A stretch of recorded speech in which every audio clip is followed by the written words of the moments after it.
Ամերիկայի Միացյալ Նահանգների պետքարտուղար Մարկո Ռուբիոն հայտարարել է, որ Ամերիկայի Միացյալ Նահանգներից ներկայացուցիչ կմասնակցի Ուկրաինա-Ռուսաստան բանակցություններին, որոնք կկայանան Ստամբուլում։ Ռուբիոն հանդիպելու է Թուրքիայի արտաքին գործերի նախարար Հական Ֆիդանի եւ ուկրաինական պատվիրակության հետ։ Նա ընդգծել է, որ բանակցություններից մեծ ակնկալիքներ չունի եւ հույսը կապում է Դոնալդ Թրամփ ու Վլադիմիր Պուտին հնարավոր հանդիպման հետ։ Նա հայտնել է նաեւ, որ Թրամփ-Պուտին հնարավոր հանդիպման ժամկետն ու վայրը դեռ որոշված չէ։ Նրա խոսքով Ուկրաինայի հակամարտության կարգավորման միակ տարբերակը երկու ղեկավարների ուղիղ բանակցություններն են։ Թրամփն էլ ընդգծել է, որ հանդիպումը պետք է կայանա որքան հնարավոր է շուտ։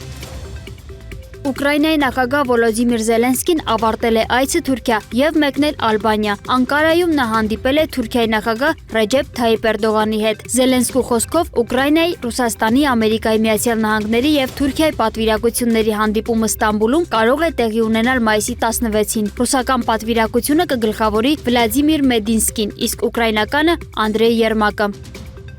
Ռուսաստանի Դաշնության պատվիրակությունը Ուկրաինայի պատվիրակությանը կսպասի մայիսի 16-ին ժամը 10-ին Ստամբուլում կայանալիք բանակցությունների համար։ Ռուսաստանի Դաշնության նախագահի օգնական Վլադիմիր Մեդինսկիի խոսքով հանդիպման նպատակն է երկկողմ ուղիղ բանակցություններ անցկացնել առանց նախապայմանների։ Նա նշել է, որ ռուսական կողմն արդեն արդյունավետ հանդիպում է ունեցել Թուրքիայի արտաքին գործերի նախարարի հետ, ներկայացնելով Մոսկվայի դիրքորոշումը։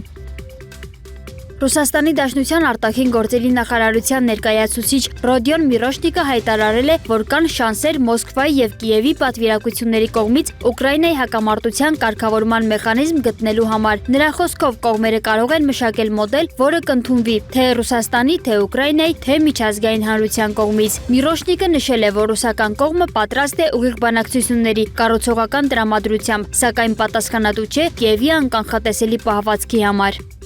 Իսրայելի ավիահարվածների հետևանքով Գազայի հարավում Խան Յունիս քաղաքում զոհվել է առնվազն 54 մարդ։ Հարվածները տեղի են ունեցել գիշերը, իսկ զոհերի թվում է նաև Կատարի Ալ-Արաբի հեռուստաընկերության լրագրողը։ Դիահերձերաններում որոշ մարմինների նույնականացումը դժվարացել է վնասվածքների ծանրության պատճառով։ Հնդկաստանը եւ Պակիստանը պայմանավորվել են երկարաձգել հրադադարի ռեժիմը մինչև մայիսի 18-ը։ Պակիստանի փոխվարչապետ եւ արտաքին գործերի նախարար Իսհակ Դարը հայտնել է, որ այդ մասին համաձայնություն է ձեռք բերվել մայիսի 14-ին երկու երկրների ռազմական հրամանատարների հեռախոսազրույցի ընթացքում։ Հրադադարը գործի է դրվել մայիսի 10-ից Ջամու եւ Քաշմիրում ապրիլի 22-ի ահաբեկչությունից հետո լարվածության աճի ֆոնին։